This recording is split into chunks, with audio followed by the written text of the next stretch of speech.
প্রিয় দর্শক, বাংলা ব্যান্টার চ্যানেলে আপনাদেরকে স্বাগতম। আজকে আমরা কলম্বিয়ার প্রেসিডেন্টের হোয়াইট হাউস সফর নিয়ে কিছু কথা বলবো। মার্কিন প্রেসিডেন্ট ডোনাল্ড ট্রাম্প কলম্বিয়ার প্রেসিডেন্ট গুস্তাভো পেট্রোর সাথে সাক্ষাৎ করেছেন। কয়েক মাস ধরে বাদানুবাদের পর উভয় নেতা উন্নত সম্পর্কের ইঙ্গিত দিয়েছেন। ট্রাম্প বলেছেন তারা কলম্বিয়া থেকে মাদক পাচার বন্ধে কাজ করবেন। হোয়াইট হাউসে রুদ্ধদ্বার বৈঠকটি প্রায় 2 ঘন্টা ধরে চলে। কলম্বিয়ার নেতা হোয়াইট হাউসে প্রায় 2 ঘন্টা ধরে ট্রাম্পের সাথে রুদ্ধদ্বার বৈঠক করেন।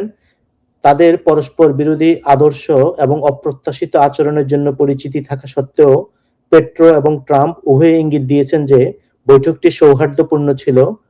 দুই নেতা কয়েক মাস ধরে একে অপরের সমালোচনা করলেও সাম্প্রতিক একটি ফোন কল সম্পর্কের উন্নতির ইঙ্গিত দিয়েছিল। ট্রাম্প বলেছেন তাদের মধ্যে বৈঠকটি খুব ভালো ছিল এবং তারা খুব ভালোভাবে মিশেছেন। পেট্রো এক্স বা টুইটারে একটি ছবি পোস্ট করেছেন যার সাথে ট্রাম্পের হাতে লেখা একটি নোট ছিল, Gustavo, a great honour, I love Colombia.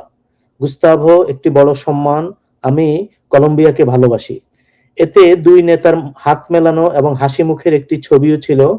Petro সাংবাদিকদের বলেছেন যে তিনি সামাজিক মাধ্যমে যে ছবিগুলি পোস্ট করেছেন এবং যে হ্যান্ডআউটগুলি বিতরণ করা হয়েছে তাতে দুই নেতার বৈঠক চিত্রিত হয়েছে যারা একটা ঐক্যবদ্ধ পথ খুঁজে বের করতে সক্ষম।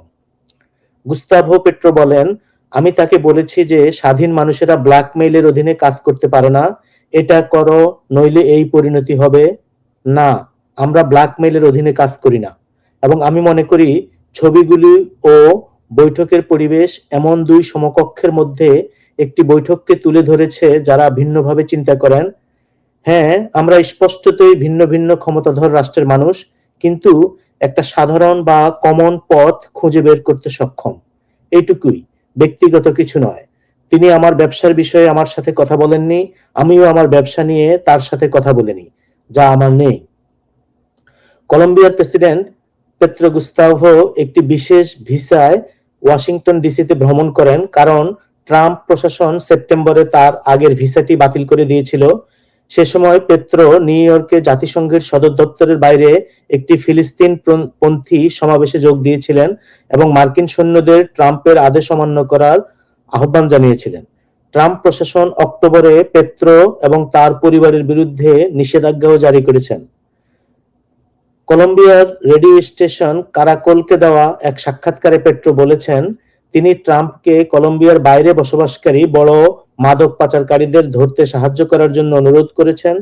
তিনি বলেন, হোয়াইট হাউসের বৈঠকে তারা কলম্বিয়ার মাধ্যমে ভেনেজুয়েলার গ্যাস রপ্তানির সম্ভাবনা এবং ইকুয়েডরের সাথে কলম্বিয়ার বাণিজ্য ও মাদক সংক্রান্ত বিরোধ নিয়েও আলোচনা করেছেন। তো গুস্তাভো পেট্রোর সাথে ট্রাম্পের এই মিটিং একটি ভালো ইঙ্গিত, কারণ ভেনেজুয়েলা থেকে মাদুরোকে উৎখাতের পর সময় ট্রাম্প বলেছিলেন যে তিনি এরপরে কলম্বিয়াকেও আক্রমণ করতে পারেন। বর্তমান মিটিং থেকে বোঝা যাচ্ছে ট্রাম্প হয়তো তার সেই অবস্থান থেকে ফিরে এসেছেন।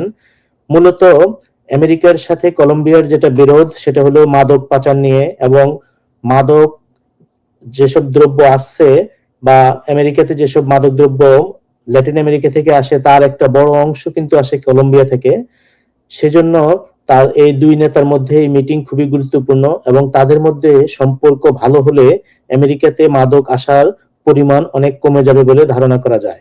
Thank you.